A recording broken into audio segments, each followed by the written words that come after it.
Shockwaves hitting the news today with two major surgeries coming out of the royal household. The King will attend hospital to be treated for an enlarged prostate. Meanwhile, the Princess of Wales is recovering after planned abdominal surgery. That now leaves a gaping hole as the heir to the throne, William, steps aside to care for his wife. Joining me now, I'm pleased to say, the royal editor, Robert Jobson, who's with me for the first time in this brand new, beautiful studio of ours. Blimey, what a day. I mean, who's going to take the reins now? I've got so many questions for you. Well, it's magnificent, Isn't it great? of all. I mean, it's perfectly regal. I'm worried about the portraits. It's like Buckingham Palace. I know.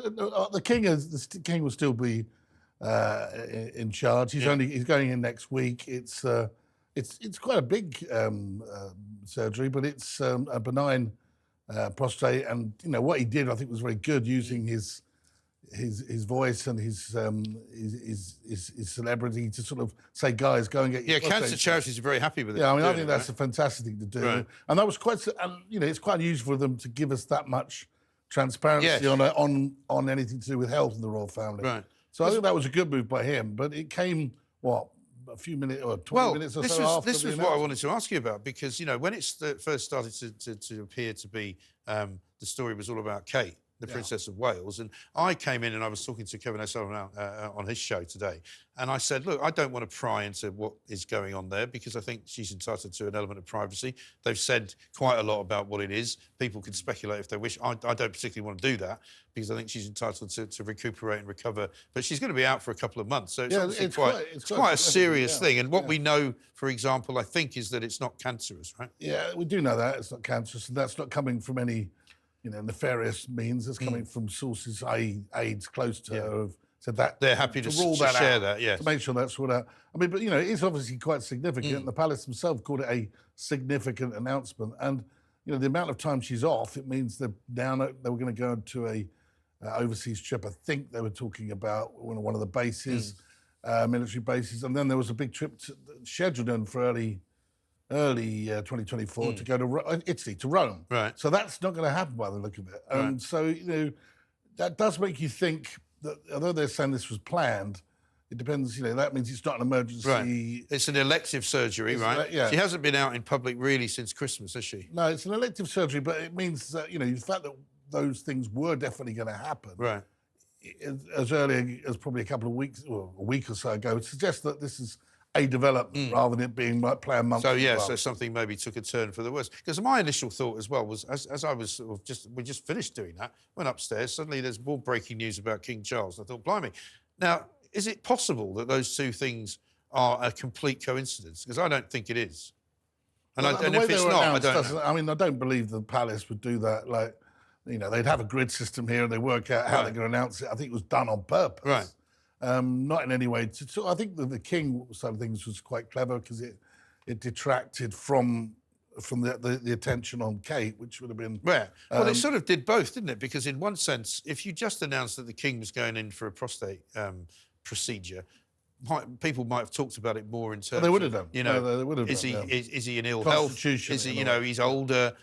Is there a problem? Is he going to go under some kind of anaesthetic, general anaesthetic? I don't know if he is. I think he probably is. And if they'd announced that for only, then there would have been a lot more about him. They would have focused on his age and what's happening next. Right.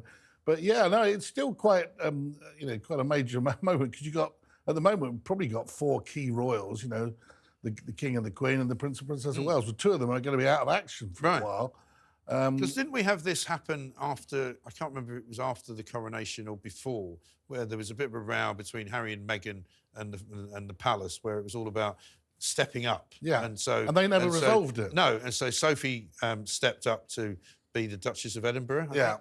And then also you've got Edward doing more as well, because I mean there were obviously wags. Well, technically they're in the order. You know, they're higher up than Princess Anne, even though a lot of people would quite like to see Princess Anne as the council estate. They will, technically, if say the King is not able to fulfil his duties, which he will be able to, and that William will then, as council estate, will step up, but also as heir. Right. But after that, you're looking at. You've got Edward and then of course you've still got Andrew and Edward, Andrew and Harry as councillors of state. That's they still are. So Harry still has a possible role then. I can't see it happening. No. Because he's not a working royal, nor is Andrew. But they are still on the... Say this had happened and William was out of the country, say in Italy on that tour, then they would have required then the council state dealing with business at home would have to be, most likely be Edward. Right. But, you are coming then dealing with Andrew saying, well, I'm a council state, and Harry says, so am I. I think they should just resolve that and stop messing They really around. should. And who resolves that then? Is it the king that resolves it, or is it Well, the council? it would have to be Parliament. I mean, but they don't really want to get involved in it, and the king doesn't want really... But you can imagine the whining that would come from Montecito. I think they should just come out with it straight and say, look, if anything happens to William, anything happens to the king, then can we please have Princess Anne step in and George is old enough. See, I thought they'd done all that. I didn't realise it wasn't resolved. No, it's not resolved. Because, I mean, one, you can't imagine Harry deciding to jump on a plane and come over to see his dad, even though, It'd be nice, it would be nice, and I don't really see it happening. But you can imagine if there was some kind of act of parliament that was passed, the whining that would come out of Montecito. And now they've even made us outlaws, We would have a lot to chat about if that happened. We would. I mean, that would be good. And also, people were saying to me today in the office, well, what about Andrew? Is he... Because he's still clearly... Technically, he's still a council state. So the problem with all of this is it's a bit of a mess. And instead of it being a mess, they should, instead of saying, oh, well, the old way is like this, they say, well, this is the new reign, this is the new way, the rule, this is the order of precedence. And clearly, even there's been a change in the law of male primogeniture so that, Charlotte will go ahead of Louis. So if this is the case, why not just say, look, anything happens to William or Charles, in the great scheme, the Princess Anne, Princess role steps in a sort of regency role. And I think probably most of the country would agree with that. They would do, because when things like this happen, it's when you suddenly realise that it is still quite an arcane business and it's still quite a weird instead of looking over what the funny rules were, look at what people would expect. Yes. Would they actually, in all honesty, I mean, I think that Edward and Sophie are the great, but would they really expect or accept Edward and Sophie to step up? Right. Probably not. And would they accept Anne? Yes, they would. Right. It just takes me back, and I know it's nothing like that, but to the days of Ronald Reagan when he got shot. And Al Haig, who was the sort of Secretary of State, suddenly just he walked into the White House and went, I'm in charge. And everybody went, what? Are you? Really? And nobody really knew what to do. It's like that TV show, The President, isn't it? The guy that's dealing with the housing policy suddenly becomes the president. But also, isn't it interesting? But that's why I find it fascinating that they decided to announce both of these things on the same day. Because like you say, I mean, they must have had a grid, they must have worked it out, they must have decided... I think just get both of it down, because they knew that the focus of the media would be on Catherine. Yeah. And then by doing that, just slip in the thing on the king, because ultimately, 24-hour news, people with mobile phones... It's a sort of king going into a hospital, people could easily take a picture. I mean, it's a sort of royal two for wonders, isn't it? Because, I mean, presumably the main piece, when in the old days when we were in newspapers, you'd be going, well, it's got to be Kate, isn't it? So you'd end up, I mean, the Daily Mail will probably be in their absolute raptures trying to work out how do we get all of this exactly what's page wrong one. with all that. But I think that actually with Kate it's quite serious. I mean, there's obviously the fact that she's had the procedure, the surgery, and it's successful.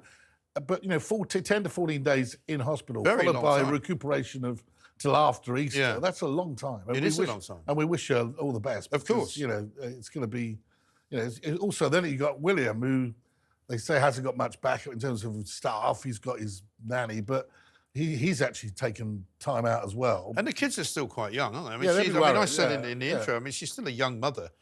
She's not... Yeah, they're young, they're little ones. So he's going to have to deal with that and their worries for her. So, it's a... But what it has done, I think, is sharpened a lot of people's minds, as you've said, well, what happens? What would happen? It seems that the only really active royals are going to be the Queen, Camilla, plus Edward and Sophie. I guess Charles will be okay, but I mean, still waiting. We're waiting for the Rwanda results tonight, and it looks, by all intents and purposes, it's going to go in Rishi Sunak's favour. But if it wasn't to go in Rishi Sunak's favour, and somehow suddenly, the government has to be dissolved, and somebody has to go to the king and say, "Can I form a government?" and he's not there.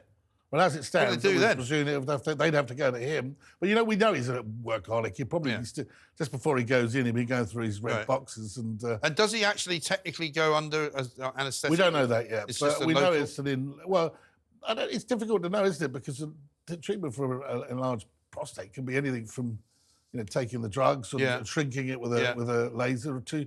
But, we're told he is going in, and so therefore you've got to... And he'll probably be in overnight. I would think so. And yeah. in terms of security for something like that, how does that work? Because Same she's way- in the London clinic. I mean, we Yeah. may not know where he's going to go, or will he have a visitor as a doctor? I or should something? imagine he'll be where they usually go is the Edward VII, Right. which is round the corner from the London clinic. Okay. Unless he's going to stay up in Scotland, it's quite possible he's getting the treatment. Yeah. There, Well, it said, but- I think, in something I read today, that that's where they discovered he had a problem when he Yeah. was in Balmoral. Well, in that case, there's a chance that he could have it dealt with there. Yeah. But normally, he would go to the Edward VII. Right. There's no sort of royal hospital wing somewhere inside Well, that is Windsor really it. Castle. That's if you remember the Duke of Edinburgh and the Yeah. Queen, everyone, they always used to go to the Right. Edward VII. So, I mean, I would have thought that would where they would go, and yeah, there's private wing. But you know, it is worrying, but it does sharpen minds. And I just think that you know, when you have a king who's over, you know, he's had his 75th birthday, and you've got to start, I think, just being a little bit more sensible in terms of the constitution, and so of Parliament. And nobody's, you know, we've just lost a monarch. We lost Yes. the consort. It does happen. You know, Right. we've had it for so long. Everyone put it out your mind. Of course. But you know, you have to be on your toes with Right. these things. And I think he's cancelling a few meetings that he's got Yeah, he will do, with yeah. heads of state and all that kind of thing. Yeah, So- but he's flat out by it. You know, he does all these things. So I think that it's going to be someone's going to have to step into that position. I should imagine it. Yeah. It'd be William, but it's not exactly the right time for him to be doing it. No. He's got his 3 kids and his wife in hospital. Right. And it's going to be difficult. Busy few days for you coming up, I imagine. Well, we'll see what happens. Absolutely brilliant. Robert Jobson, thank you very much indeed.